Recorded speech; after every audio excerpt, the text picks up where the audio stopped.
Hi friends, as long as എന്ന് പറഞ്ഞു കഴിഞ്ഞാൽ എത്ര കാലത്തോളം എന്നാണ് അർത്ഥം.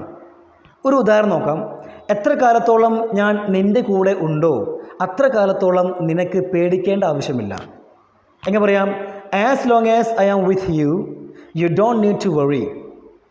ഇനി ഇവിടെ ശ്രദ്ധിക്കേണ്ടത്, എത്ര കാലത്തോളം ഞാൻ നിൻ്റെ കൂടെ ഉണ്ടോ എന്ന് പറയുന്ന ഈ ഒരു സെൻറ്റൻസിന് ശേഷം അത്ര കാലത്തോളം എന്ന് പറഞ്ഞ് വരുന്നുണ്ടല്ലോ. അപ്പോൾ അത്ര കാലത്തോളം എന്ന് പറയുന്നതിന് വേണ്ടിയിട്ട് നമ്മൾ എക്സ്ട്രാ വേർഡ് ചേർക്കാറില്ല, അവിടെ കോമയാണ് ഉപയോഗിക്കാറ്. അപ്പോൾ as long as I am with you, you don't need to worry.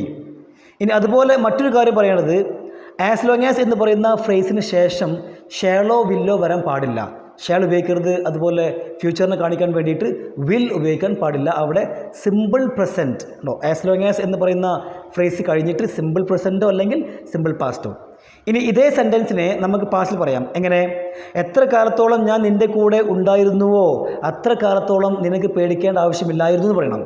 അപ്പം പറയാം, as long as I was ഉണ്ടോ. ആം എന്നുള്ളത് വാസ് ആക്കണം. As long as I was with you, you didn't. Don എന്ന് പറയുന്ന ഈ ഒരു ഹെൽപ്പിംഗ് വെർബിനെ പാസ്റ്റ് കൊണ്ടുപോകണം. എങ്ങനെ? You didn't need to worry. ഇനി നമുക്ക് രണ്ടാമത് നോക്കാം. എത്ര കാലത്തോളം നീ എന്നെ സഹായിക്കുന്നുവോ അത്ര കാലത്തോളം ഞാൻ നിന്നെ സഹായിക്കും. എങ്ങനെ പറയാം? As long as you help me കണ്ടോ. As long as you help me, എത്ര കാലത്തോളം നീ എന്നെ സഹായിക്കുവോ. ഇതെന്താണ്? ഇതൊരു ഫ്യൂച്ചറാണ്. ഭാവിയെക്കുറിച്ച് പറയുകയാണെങ്കിലും നമ്മൾ ആസ് ലോങ് ആസ് എന്ന് പറയുന്ന വേർഡിന് ശേഷം ഷാലോ വില്ലോ ചേർക്കാൻ പാടില്ല എന്നാണ്. അതിന് ശേഷം വരുന്ന സെൻറ്റൻസ് നമുക്ക് എന്ത് ചേർക്കാം? ഷാൽ അതുപോലെ വിൽ ചേർക്കാവുന്നതാണ്. എങ്ങനെ?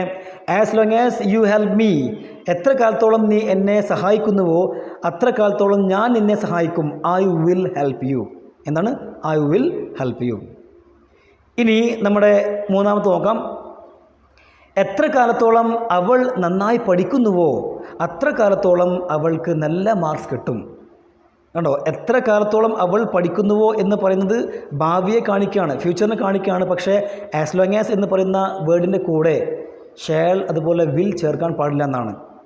അപ്പോൾ പറയാം, as long as she studies well. കണ്ടോ? സിമ്പിൾ പ്രസൻ്റ് ആണ്. As long as she studies well she will score good marks, അല്ലെങ്കിൽ she will get good marks. ഇനി ഇതിനെങ്ങനെ പാസ്റ്റ് ആക്കാം? As long as she studied well. കണ്ടോ? Studied well she would score good marks. നമ്മൾ studies എന്ന് പറയുന്നതിനെ past കൊണ്ടുപോയി സ്റ്റഡീഡാക്കി. അതുപോലെ ഷീ വുഡ്, വിൽ എന്നായി വുഡായി. She would score good marks.